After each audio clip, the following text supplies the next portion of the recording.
Fallacies of Argumentation. 4a Nonsequitur. This is the master fallacy of this group of 7 and by far the commonest one. In fact, it is so common that I once had a rubber stamp made up to save time, and commenting on a student's papers and test, the stamp said, "This is a non sequitur." Non sequitur means it does not follow. The conclusion simply does not logically follow from the premises or reasons or evidence given. Of course, every invalid argument is a non sequitur, since that is what an invalid argument means. An argument in which the conclusion does not logically necessarily follow from the premises, an argument in which it is possible that the premises be true, yet the conclusion false. But this specific fallacy of non sequitur is a material fallacy, not a formal one. It depends on the content of the proposition, not the logical form. For example, the sky is blue, the sea is blue, therefore the sky is the sea, is a formal fallacy. But grass is green, I feel depressed today, therefore the grass is to blame for my depression, is a non sequitur. All courthouses are buildings, therefore all buildings are courthouses, is a formal fallacy. But I hate courthouses, therefore you will lose your case in court today, is a non sequitur. C.S. Lewis illustrates non sequitur in satirizing the supposedly scientific atheism of the Enlightenment. The landlord in the following conversation symbolizes God. But how do you know there isn't no landlord? Christopher Columbus, Galileo, the earth is round, invention of printing gunpowder, exclaimed Mr. Enlightenment in such a loud voice that the pony shied. I beg your pardon, said John. Said Mr. Enlightenment. I don't quite understand, said John. Why is it? It's a plain as a pikestaff, said the other. Your people in Puritania believe in the landlord because they have not had the benefit of a scientific training.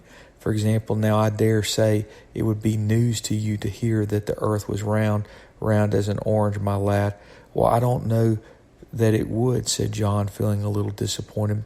My father always said it was round. No, my dear boy, said Mr. Enlightenment. You must have misunderstood him. It is well known that everyone in Puritania thinks the earth is flat. It is not likely that I should be mistaken on such a point. Indeed, it is out of the question.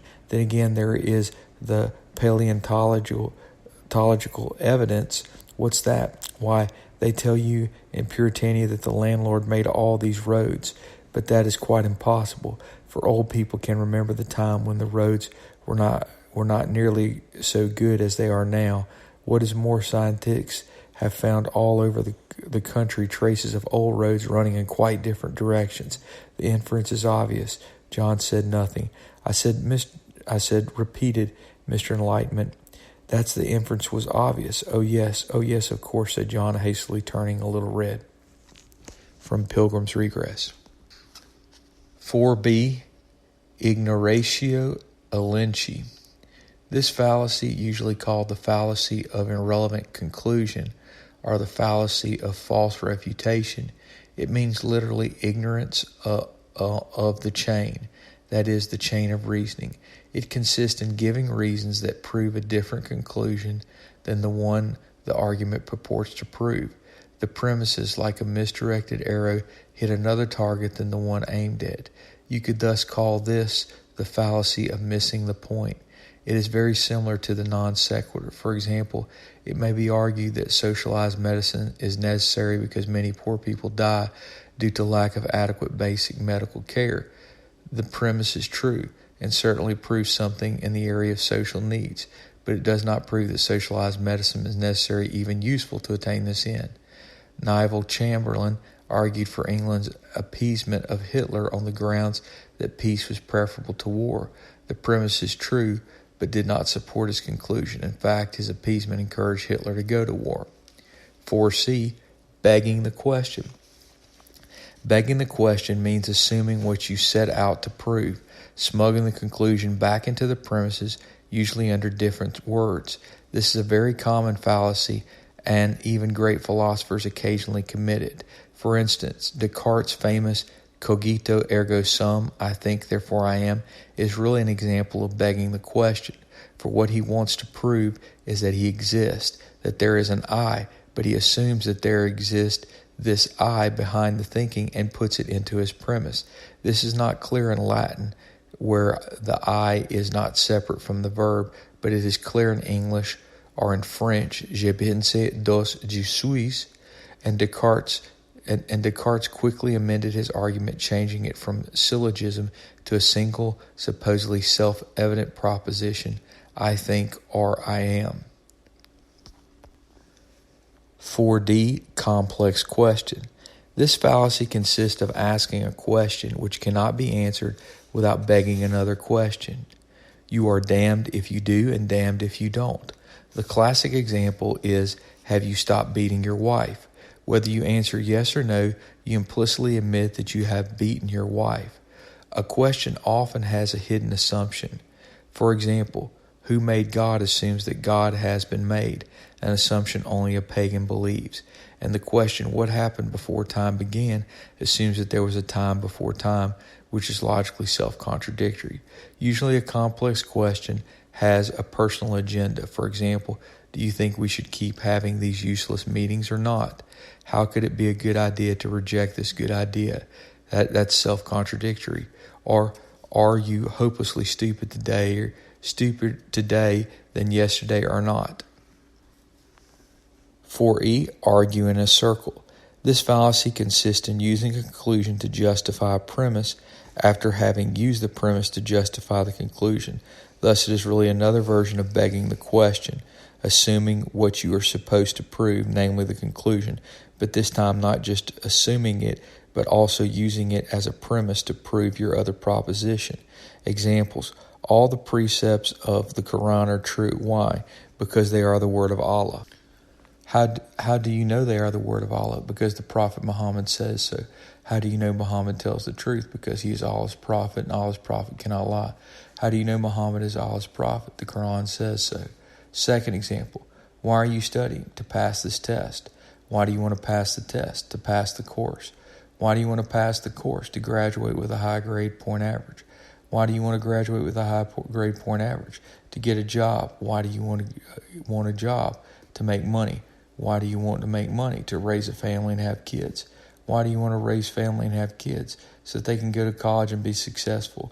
What will make them successful in college? Studying hard for the test. Example 3.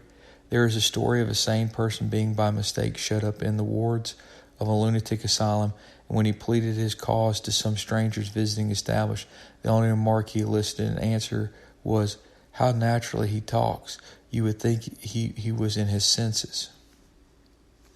4F, contradictory premises. The meaning of this fallacy is so obvious that nothing needs to be added to its name. It is, of course, usually camouflaged rather than clearly evident, as in the following examples, most of which are various and on the basic self-contradictory of using reason to attack reason. It is a surprisingly common fallacy among philosophers. Example 1.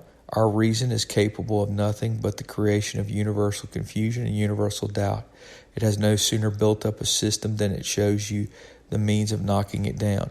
It is a verifiable Penelope, who unpicks during the night the tapestry that she has woven during the day. Accordingly, the best use that one can make of philosophical studies is to recognize it is the way that leads astray. Pierre Bayle said that. Example 2. My propositions are elucidatory in this way. He who understands me finally recognizes them as senseless when he has climbed out through them. He must, so to speak, throw away the ladder after he has climbed up on it. He must surmount these propositions. Then he sees the world rightly, whereof one cannot speak, thereof only must be silent. Ludwig Wittgenstein. Example 3. The only thing we have to fear is fear itself. Example 4. The only thing to feel guilty about is feeling guilty. Example 5. I will not tolerate intolerance. Example 6. You can't be dogmatic. Example 7. There are absolutely no absolutes. Example 8. It is universal truth that there are no universal truths. Example 9.